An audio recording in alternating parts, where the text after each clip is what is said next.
probably one of the most popular species one of the most popular bird species in the entire world is budgies. They make the most incredible pets.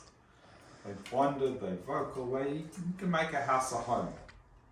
And I wanted to just put on record how we recommend you feed your bird and the basic health test that you should do in a budgerigar before we can give you a basic tick of health. We're not going to be comprehensive in every single thing, but the idea is that just the basics and understand why we're doing them. So the diet of a budgie is pretty similar to most of the parrots, but contrary to popular belief, seed is very important. And we recommend a diet of 50% seed, so 50% budgie seed or canary seed mix, and 50% should be pellets and vegetables. There's various brands of pellets, they should be pretty small, and most owners will say, well, my bird won't eat it, or I'll put it down, he doesn't like it. And what I keep on saying to owners is the issue is how you present it. So we'd like the seed and pellets mixed together. Ideally in 2 or 3 different containers, because the birds will eventually be forced to eat pellets if there's not enough seed. If a budgie is getting 50% seed, that means approximately 1 to 1.5 teaspoons max is all a budgie needs of seed eventually. Whenever you change the diet in a bird, you do it gradually. Little things, little budgie weighs 40 grams, so you want to do whatever you do gradually, and you might start off giving unlimited seed with pellets, and you gradually drop the seed amount. To make it easier to give vegetables, we try and give owners magnets where some of the vegetables are listed very easily, just so you can have it on your fridge and you can know. And if you'd like one, you can phone us. We'd happily send you a copy or email you a copy.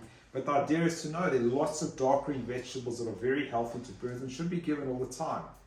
Many owners, like in this little case, we've got a little guy called Sky, will say, but my bird won't eat this or won't eat that. So the answer is that birds are neophobic. They're scared of new things, and you've got to just persevere. Most budgies, in our experience, seem to love things like broccoli, cauliflower, silver beet. So vegetables should be given every day, and we have got much more comprehensive lists, which maybe we can share. If we'd like to put on the video and share, we actually can. This is a pretty comprehensive vegetable list. Okay, so there's also human foods. Low fat, low sugar, low salt human foods are great. They love sharing a meal with an owner. They love pasta, rice, bread, cereals. It doesn't have to be the main part of the diet, but they flock animals, and sharing food is psychologically very important. Remember, no alcohol, no caffeine, no chocolate, no avocado. They're the 4 primary things to avoid. There are others that aren't great, but avoid those 4 primarily. As far as the health check-in of a budgie, so what the vet will do, your avian vet will do a clinical exam, and they'll examine your bird from head to toe. We might video some of it, doing it now, but there's 2 primary tests we do in a budgerigar. The one is a crop wash, and the one is a poo test. The reason we do a crop wash is that there's a protozoal disease called trichomonas that's incredibly common, and it's arguably the most common cause of a budgie just dying at home. If an owner comes in and says, my budgie's just died at home, that's the more common cause of a bird just dying in an internal environment. So we'll do a crop wash, and you'll watch me do it right now. The reason we do a poo test is we're looking for a fungal disease called megabacteria or macrorhabdus. And we're also looking for things like worms and coccidia, but they're pretty uncommon. And this particular bird lives in a cage. The owner seems to have good hygiene, etc. It's very uncommon, but it's part of the clinical exam.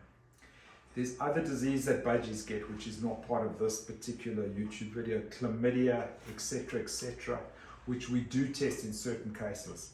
But as our routine screen for birds, these 2 tests will be the first ones we do, with chlamydia possibly next. Chlamydia is this ubiquitous or all over bird disease that causes respiratory disease and is catchy to people. So as a next line test we would be a chlamydia test. So how do we do a crop wash? Sky's a really active budgie. I've got a little bit of sterile saline in a tube.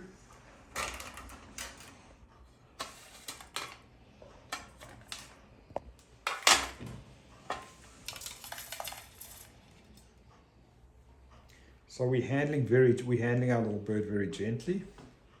Why do you use a towel, Phil? So I'm using a towel. One is it's really easy to hold the bird. Secondly, I've got the wings kind of under control. I'm holding the bird really gently, but it gives me such good control. And it actually takes the stress away. In this particular bird, we didn't need to know, but you can actually see there's a discharge in both nostrils, and the left nostril is actually partly blocked.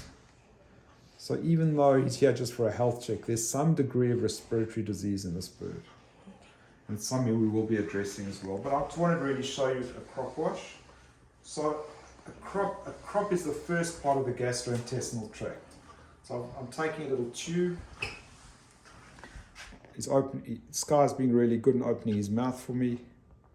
We're pushing the tube right down into the crop. I'm putting a little bit of warm saline. And I'm sucking, we're sucking as we go up. And I'll do it a second time.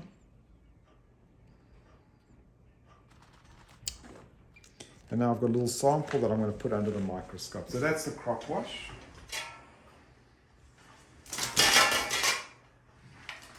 I'll put this under the microscope. Okay, so we're taking a fresh poo sample. This is the weighing dish. So I've taken a fresh poo sample that I'm going to put under the mic. Another thing that makes it really easy for an avian vet is to have a little cage that you can see into, which is easy without perches and things to put a bird into, just to observe. So this is our waiting room hospital cage, just to watch and see. You can see this bird's bright, active. Not that clever. Doesn't look that. We're taking a microscope, and I've taken the crop wash. I've put the sample onto a slide. I've taken a poo sample onto a slide, and I'm using a microscope. It goes up to 1,000 times magnification. I'm examining on 100 times and 400. So the crop wash, I'm looking for the trichomonas, and the poo, I'm going to be looking for megabacteria, which are a fungal organism, and worms and cocci. I'm going to play around with the focus, and if these things are negative, you'll get at least an initial, the first visit will be an initial bill of health, and it's a very important part of initial testing in a bird. We've had many collections disseminated for both these diseases, and if an owner just brought the birds in for a checkup in the beginning, just like a dog or a cat comes for a checkup, it makes such a difference. It's so important even to bring birds to the vet. So if you've got dogs, cats and birds, when you take your dog and cat for their vaccination, take your bird for a checkup.